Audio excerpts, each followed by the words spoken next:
참굴은 품질이 좋아 유럽을 포함한 전 세계에서 양식되고 있는데요. 우리나라에서는 덩이굴과 개체굴 방식으로 양식되고 있습니다. 덩이굴 양식은 생산량은 많지만 크기가 작고 모양이 일정치 않아 알굴이나 가공품 형태로 소비되고, 개체굴 양식은 크기가 크고 형태가 일정해 소위 고급굴인 하프쉘이나 통굴로 시판돼 부가가치가 월등히 높은데요. 개체굴의 국제시장 요구가 지속적으로 늘고 있어 양산체계 구축이 시급한 실정입니다. 이에 발맞춰 우리나라에서도 개체굴 양식에 대한 전략적인 접근이 남해안과 서해안을 중심으로 진행되고 있는데요. 높은 부가가치를 약속하는 개체굴 양식, 그 기술에 대해 자세히 알아보겠습니다.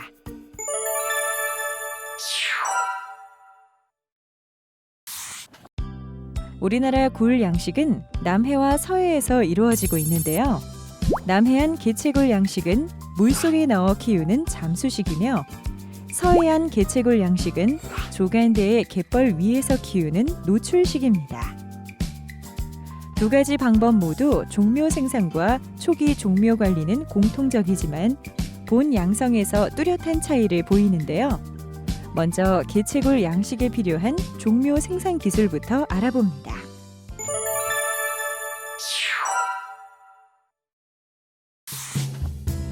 다운웰러와 반대되는 개념으로 먹이가 포함된 물을 사육 용기 하부로부터 상부로 통과시키는 방식을 업웰러라고 하는데요. 업웰러는 치패를 부유시키는 특성이 있으므로 치패가 수압 스트레스를 받지 않고 먹이가 가라앉는 시간이 지연되어 성장에 유리한 조건이 형성됩니다. 아울러 유기물의 퇴적도 막을 수 있어 수질이 악화되는 것도 막을 수 있습니다. 그러나 업웰러 시스템에서는 치패가 너무 작으면 치패가 배출수와 함께 흘러나가는 문제가 발생하는데요. 따라서 업웰러는 다운웰러에서 1mm 이상 성장한 치패를 대상으로 합니다. 업웰러는 배양장을 벗어나 보통 먹이가 풍부한 바다에 설치하는데요. 바다에 시설하도록 만들어진 업웰러를 풀업시라고 합니다. 보통 0.5에서 1cm 또는 2cm까지의 치패를 생산하는데요. 이것을 개체굴 인공종묘 또는 종패라고 합니다.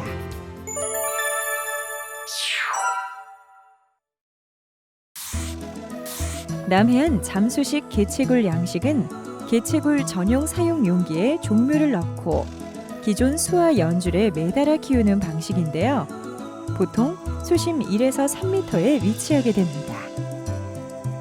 수심 1에서 3m 안에는 굴의 먹이인 플랑크톤이 많고 대기로부터 산소 공급이 많아 건강한 굴을 생산할 수 있다는 장점이 있습니다.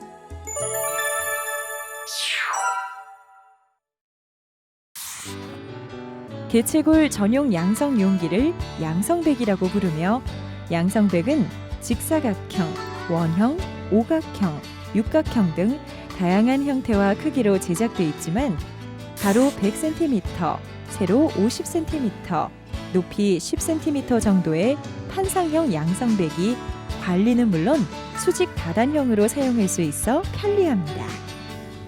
또 양성백은 보통 5에서 20mm의 망목으로 되어 있는데 개체굴의 크기에 따라 망목을 교체해 사용합니다.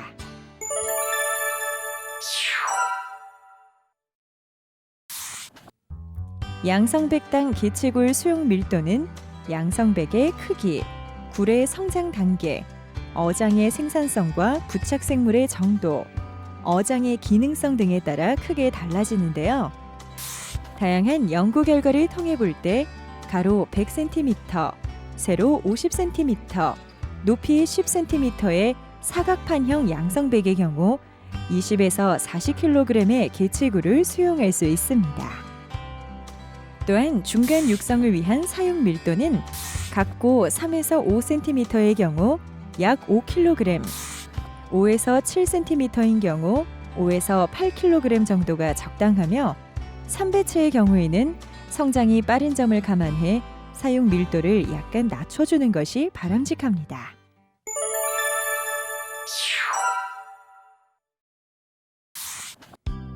잠수식 개체굴 양식은 기본적으로 기존 수화연에 먼저 백을 수화시킵니다. 그 결과 사육백은 보통 수심 2m 전후에 위치하게 되는데요. 다단식의 경우에는 단당 간격이 약 20에서 30cm씩 되게 해줍니다. 단의 결정은 수심과 물의 흐름, 먹이 생물량, 부착 생물량을 고려해야 하며 남해안의 통영, 고성, 거제 일대의 경우 5단까지 가능하나 저층으로 갈수록 산소 부족 현상의 우려가 있으므로 3단 정도로 하는 것이 좋습니다.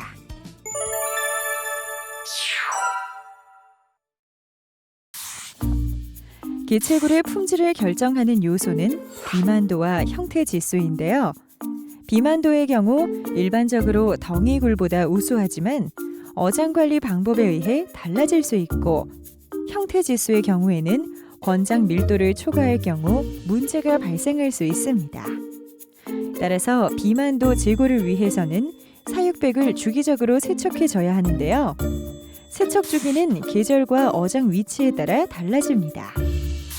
보통 생물 활동이 왕성한 5월 이후부터 8, 9월까지는 3에서 4주 간격으로 세척하며 그 외 기간은 4에서 5주 간격으로 세척해줍니다.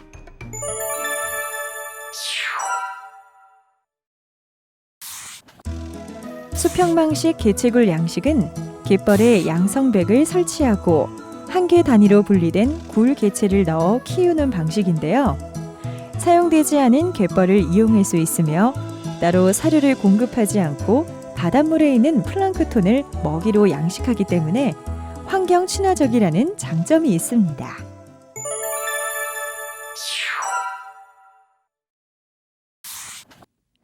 굴 양식장의 위치 선정을 위한 환경 요인의 적합성을 판단하기 위해서는 자연산 굴의 서식 여부를 먼저 관찰하는 것이 좋은데요. 이때 수온은 20에서 30도, 염분 20에서 34, 용존산소 4 이상, pH 7.6에서 8.3, 유속 5에서 15, 공기 중 노출 시간 일간 5시간 이내, 적조 발생이 없는 곳 등의 조건에 해당하는 곳을 선택해야 합니다. 또 개체굴 양식을 위한 수평방식 양식장 입지 조건으로는 퇴적물 입도와 오염원 여부를 꼭 확인해야 하는데요.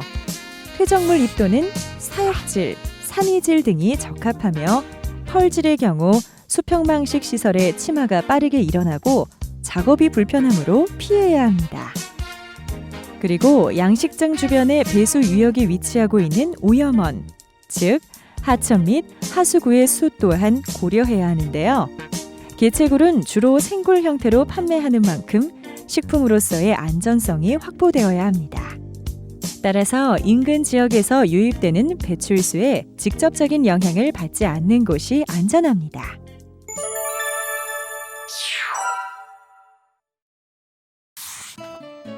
굴 양식 적지를 찾은 후에는 이제 갯벌에 시설을 설치해야 하는데요. 양성망의 공기 중 노출 시간이 5시간 이내로 될 수 있도록 높이 70cm 내외의 수평 사각틀을 설치하고 그 위에 개체굴을 넣은 양성망을 고정시켜 양성합니다.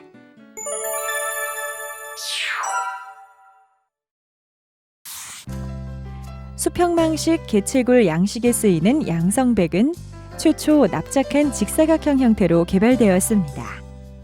그러나 폐각 성장에 많은 에너지가 사용되어 육질의 비만도가 낮아지는 단점을 보완하기 위하여 폐각 외측을 둥글게 마모시키는 효과를 가진 원통형 혹은 사각 기둥 형태로 개선되어 가고 있는데요. 양성망의 망목은 굴의 크기에 따라 선택하고 굴의 유실을 막기 위해 대체적으로 망목의 대각선 크기보다 2배 이상 되는 굴을 넣어서 양성합니다.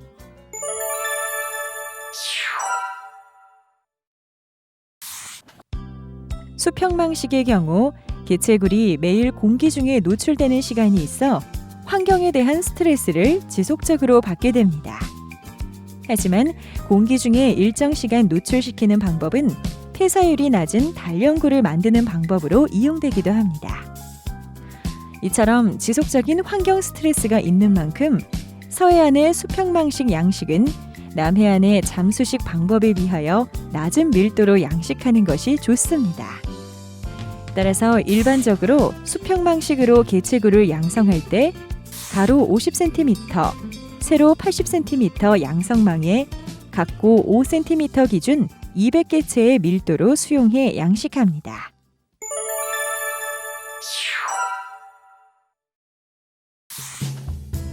종폐의 입식은 혹서기 혹은 혹한기를 피해 봄, 가을에 하는 것이 바람직합니다. 종폐의 운송은 상온보다 약간 낮게 운반해야 하며 수분이 마르지 않도록 해수를 적신 신문지 등을 덮어서 운반합니다. 굴은 환경에 대한 내성이 높지만 단기간에 급격한 수온과 염분의 변화에 노출되면 폐사율이 증가하게 됩니다. 따라서 양성 기간 중 한파, 고수온기 혹은 과다 담수 유입에 노출되지 않는 지역을 양식장으로 선택해야 합니다. 양식 기간 중 빈사체 혹은 폐사 개체가 발생하면 식혜생물의 번식을 조장하므로 육상으로 수거해 처리해 주는 것이 바람직하며 수확 후에도 양식시설 및 작업 쓰레기를 수거해야 합니다. 해적 생물이 양성망에 부착하게 되면 양성망의 조류 소통을 방해하므로 주기적으로 부착 생물을 제거해주고 정기적으로 망 뒤집기 작업을 해줍니다. 이외에 굴이 성장함에 따라 적당한 망목을 가진 양성망으로 망가리를 해주어야 합니다.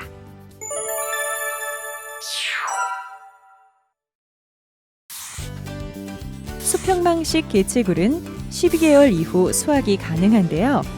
수확 대상 개체굴의 크기는 남해안에서 지속적으로 해수 안에서 키운 굴과 같습니다. 개체굴 양식은 미국, 중국, 유럽 등 세계를 무대로 하는 시장성은 물론 국내외 소비 증가에 따라 성장 잠재력이 크고 양성기간 단축을 통한 양식 산업화의 가능성까지 갖춰 차세대 굴 양식으로 주목받고 있는데요. 고부가 미래형 양식인 개체굴 양식에 지금 도전해보세요.